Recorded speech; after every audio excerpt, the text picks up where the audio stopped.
There was a block party in Austin, Texas on Saturday when the Jayhawks came to town. Who emerged victorious?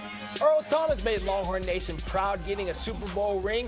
Which next recruit for the Longhorns will leave a lasting impact? And Longhorn legends return to the dish to face the stars of tomorrow. Baseball is back. All this and more on College Press Box.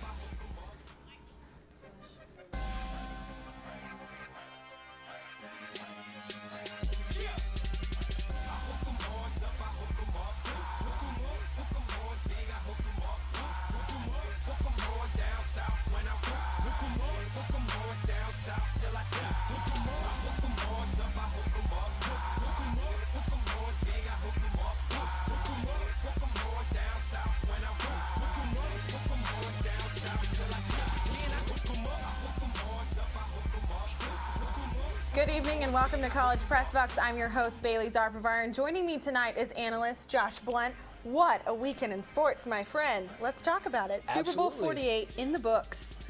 What in the world? Unbelievable, just to say the least. I mean, come on, Peyton Manning, Denver Broncos, #1 offense in the league, only 8 points, but hats off to the Seattle Seahawks defense, Legion of Boom, and they brought it against the Broncos. Absolutely, absolutely. Yes. Coming off a 3-game winning streak against ranked Big 12 opponents, the Longhorns faced their toughest challenge yet as the Kansas Jayhawks flew into town looking to run the Horns back into the stable. Let's look at the highlights. Texas looking to get a win against the #6 Jayhawks, running out of the tunnel, smoke packed. Isaiah Taylor gets it started early for the Horns with a nice jumper. Great play by the Longhorns. And Holmes would also get it started with a nice little jumper there. He would have 22 on the game. Horns go up early. And then the big men get involved. No, actually, jumper from the outside. That would be Taylor. He also had a great game, 23 points. Very exciting. This is when the big men get involved. Cameron Ridley with the block, knocks down Embiid. He's not ready for that. On the other end, Lambert goes to work, up and under, scores on Embiid. Embiid did not look well all game. Taylor then with a nice teardrop, however, he misses it. Ridley on the rebound, puts it back up for the Texas score. Texas would control the first half. Prince Ebay gets involved in the action, and Lambert knocks it out to Isaiah Taylor. Play the game right here, nice spin move, up and under for the layup. Isaiah Taylor, look at the smile on the youngster, playing his lights out, and Charlie Shaw getting the crowd pumped as the Horns led 38-23 at half. Second half coming out. Cameron Ridley says, "Nuh-uh, not in my house." Embiid dunks on him, getting the crowd hyped throughout the game. And on the other end, Jonathan Holmes denies Kansas. Texas gets the rebound. Another block on the other end by Prince Ebay. Horns once again, Isaiah Taylor with the layup. Scary moment right here, goes down, however, he's able to get up and walk it off. Horns control the game throughout the second half, and once again, the junior Holmes doing what he does best in the post, gets the layup. Andrew Wiggins, tough day for the All-American, only 7 points, blocked by Prince Ebay, not looking like a lottery pick there. Horns go on to win 81-69 at Frank Irwin Center. And I had the distinguished pleasure of attending Texas's win this past Saturday and was able to take a closer look at the Longhorns' victory. Jonathan Holmes said yes. Cameron Ridley said, "Are you kidding me?" Even Prince Ebay was about that action as the Longhorns pulled off a stunning, dominating win against the Kansas Jayhawks. They went out and earned it. They worked hard. They deserve this kind of atmosphere, and I told them that they deserve it, but they're going to have to earn it, and they had to do that. They were more prepared to play than we were. They looked fresher. They're faster than we are to start with, but certainly they looked even more looked even fresher than we did. And it was pretty much a dominating performance, I think, by the Longhorns over us today. And if Texas beating Kansas wasn't enough of a shocker, how about Texas freshman Isaiah Taylor looking like the All-American, outplaying highly touted Andrew Wiggins by being, quote, the best player on the court? I thought Taylor was by far the best player in the game. He's fast. He played really good today. It was a big key to their win, and he played really good. Isaiah sets the tone every game. And I tell him before every game that he has to be aggressive because everybody feeds off of him on offense. And if he can put pressure on the defense and And driving those lanes, it opened up shots for records really didn't matter. When we step on the court, it's a whole other deal, and everybody's just competing. And today, that's what we did. Mistaken. Most people that rate these players are media people. What are you trying to say? I'm saying most media people don't know how to rate players. Good. Well, if the media doesn't know how to rank players, let's hope the Horns don't start to believe the hype. As Coach Barnes believes, they still have a lot to prove. I told the guys that's the fun part about this. Now I said you'll find out how good and how tough you really are. You know, I mean, this group is they're growing and they're going to still deal with some things, and we'll see.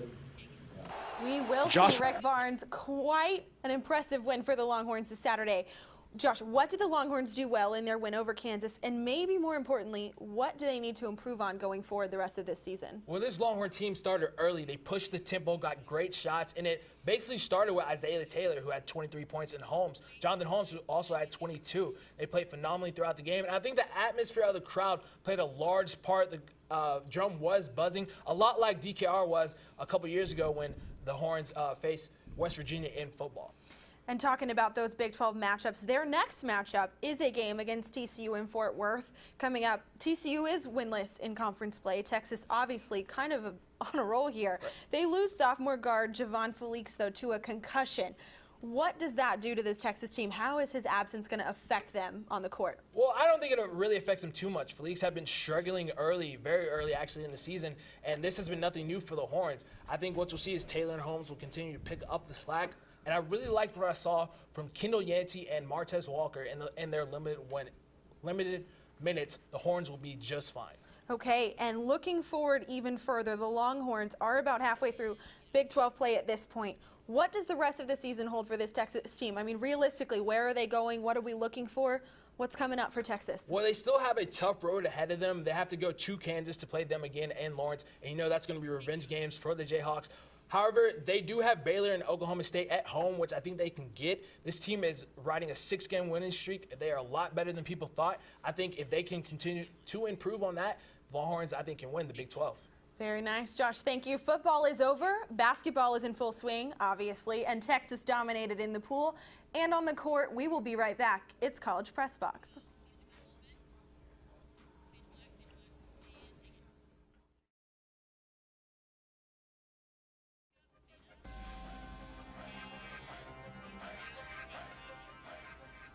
Welcome back to College Press Box. And while football has said goodbye, basketballs can be heard dribbling all over the country. The women's basketball team took care of West Virginia last week for a huge Big 12 win. Let's see if they could duplicate the men's success and as they stampeded into Lawrence to take on the Jayhawks. Coach Karen Ashton and the Horns looking to beat the Jayhawks who begin early. Shasti Fuzel with the three-pointer gives Texas a 23-22 lead. Back on the other end, tied at 25, and Fuzel does it one more time. Gives Texas a 28-25 lead. Into the second half we go. Rodrigo passes up to Sanders, who makes the nice little jumper there in the paint. Texas goes up 49-36. Imani McGee-Stafford, who didn't play against West Virginia, sees action here, gets the nice little layup. Texas goes up by 14, very inept play. She gets the block, and Fuzel rebounds, runs the break, throws it up to Sanders, sets up Inampali for the nice little alley-oop layup. 11 minutes left in the game. Inampali misses the shot, but Brady Sanders is there to steal it away from Kansas as she gets the nice layup. Put back. Texas now up 62-42. Crystal Henderson runs the break nicely, throws it to Fuzel, gets it to Gigi Manzionite, and Texas goes on to win 80-55. Great win by the Longhorns. Unlike the men, the women's basketball team struggled to defeat number 9 Baylor and fell 87-73 in Waco on Saturday. Junior Nneka Inampali recorded her third consecutive double-double with 19 points and 15 rebounds. But it was Baylor's senior Odyssey Sims that stole the show. She is the nation's second leading scorer with 44 points in her fourth 40-point game this season. Yes, fourth 40-point game. Texas led at the half 36-35 thanks to Nakia Jones. She had a three-pointer just before the first half buzzer. Texas battled foul trouble as 3 Texas players fouled out and 3 more finished with 4. Baylor outscored Texas in the second half 52-37 and clinched their 4th straight win. Texas will continue Big 12 play in Austin on Wednesday against Texas Tech. Josh, obviously Big 12 matches for the Longhorns. They sit at 4th place in the Big 12 right now, 5-4 in conference play. Realistically, what does the rest of their season look like? Well, like the men, it is another tough road for the Longhorns. They still have to play Baylor, TCU, and Oklahoma State again. And if Odyssey Sims gets another 40-point game, they can count the Baylor game out. And Oklahoma State and TCU are also tough opponents, so it's going to be a tough road for them. And the key for the Longhorns in the future is how Chastity Fussell plays on the road. She only had 6 points last game. You know Inam Polly's going to be there, so they need her to step up in order for the Longhorns to be successful. Not the only Longhorn stepping up. There's another Longhorn that's been doing that recently. Absolutely. Call him what you want, Kid Clutch or Slim Reaper. Either one you choose, Kevin Durant has embodied both titles, sinking clutch shots and striking deathly blows throughout the past month of January. The MVP frontrunner had a tremendous 12-game streak where he had 30 or more points before it came to an end this past Friday against the Brooklyn Nets, where he had, get this, only 26 points, and his team blew out the Nets. The Texas X averaged a whopping 36.9 points and 6.3 rebounds while managing to make LeBron James jealous. His January average of 36.9 points per game has only been matched by Wilt Chamberlain, Jerry West, George Gervin, and Kobe Bryant, guys you might have heard of, I don't know. Durant looks to put his Oklahoma City Thunder back on track after suffering a loss to the Washington Wizards as the Thunder battle the Memphis Grizzlies tonight. Coming up, baseball hits a home run in the hearts of fans and scoring makes waves in Tucson. Stay tuned, it's College Press Box.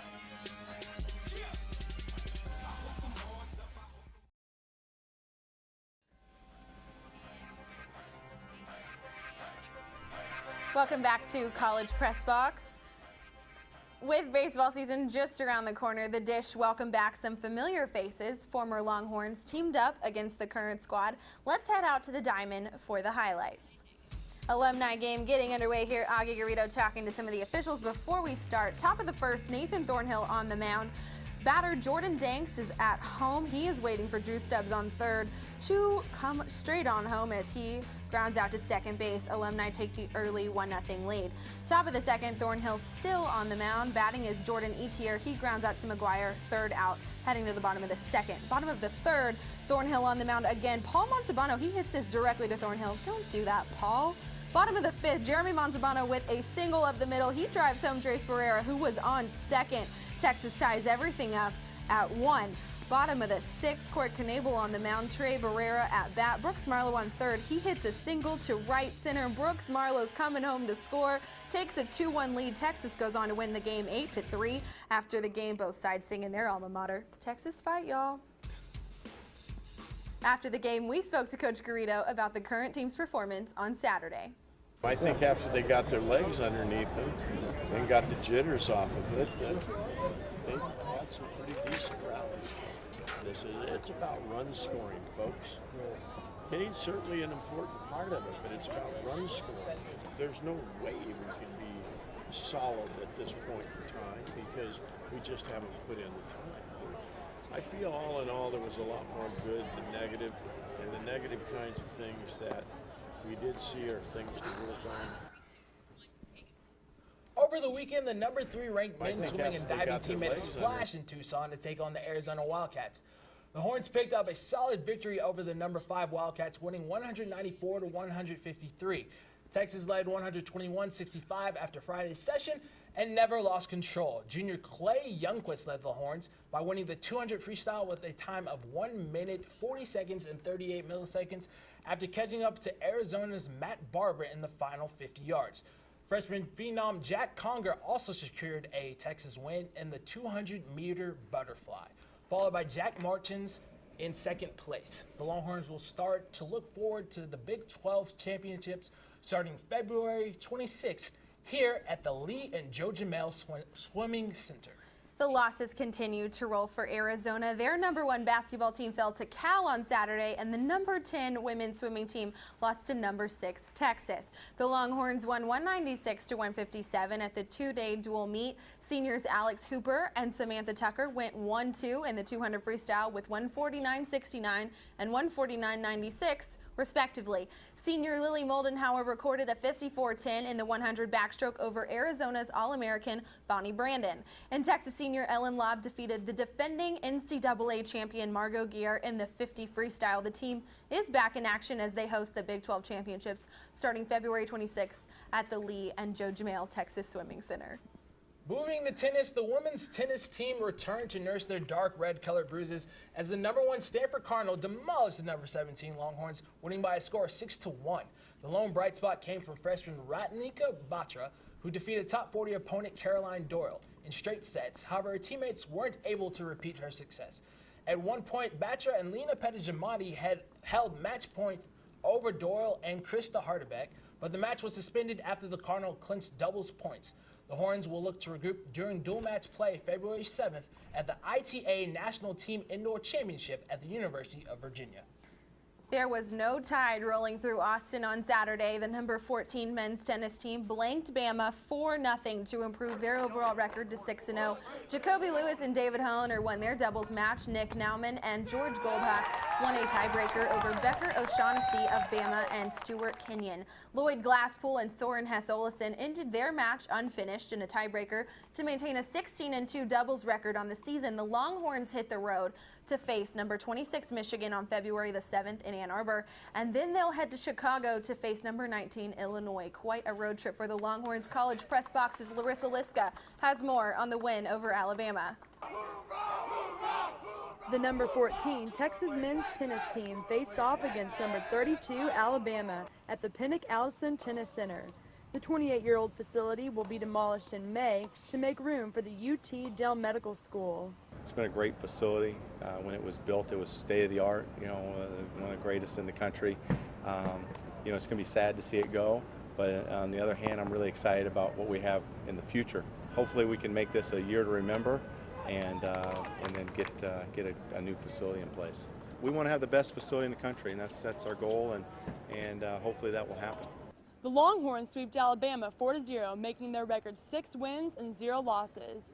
This marked the 5th shutout victory for Texas this season. Today our goal was to really, if we got an opportunity to get on top, to really try to dominate the match, and that's what I thought we did today. I thought the guys just kept pushing and competed from the first point to last point. Doubles was obviously very close, but I thought it was a great effort today. My match was a little microcosm of my career at Texas. Start down 4-0 and be a little down, miss a couple balls, and then come back and then win the first set. So, and then I was up 4-1, and then we stopped. But it was really good. My parents were here, and some of my friends were here. It was great. It was a great feeling. Larissa Liska, College Press Box.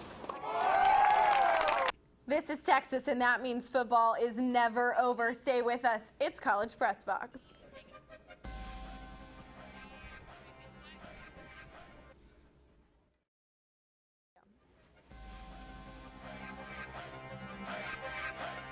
Welcome back to College Press Box. We're glad you didn't run away during the commercial break. Speaking of running, the men's track team took part in 2 competitions over the weekend. Starting in Ames, Iowa at the Bill Bergen Invitational, the men's team finished 7th overall. Sophomore Zach Bilderback won the 400-meter with a personal best time of 46.98, which moved him to the 5th place on the UT all-time performers list. Out in Arkansas at the Razorback Invitational, freshman Wolf Mailer was able to finish 2nd in the heptathlon after rallying to finish 2nd in 3 events. The Horns will return to Albuquerque, New Mexico next weekend for the New Mexico Collegiate Classic. The number 2 women's track team had squads at both the Razorback Invitational and the Bill Bergen Invitational on Saturday at the Bill Bergen in Ames, Iowa. Texas was entered in 4 events and won all of them. Freshman Kendall Baisden won the 400 with a 53.27, tied for the number 4 time on this year's national list. Junior Morgan Snow then won the 60-meter hurdles with her season best of 8:38. Over in Fayetteville, Sarah Sutherland recorded a career performance in the 3,000 meters with a time of 9 minutes, 10:54 seconds. She finished almost 18 seconds ahead of teammate Mariel Hull, who came in 2nd place. Sutherland recorded the 3rd best time in school's history and the 5th best on the 2014 national list. The Longhorns travel to Albuquerque next weekend for the New Mexico Collegiate Classic.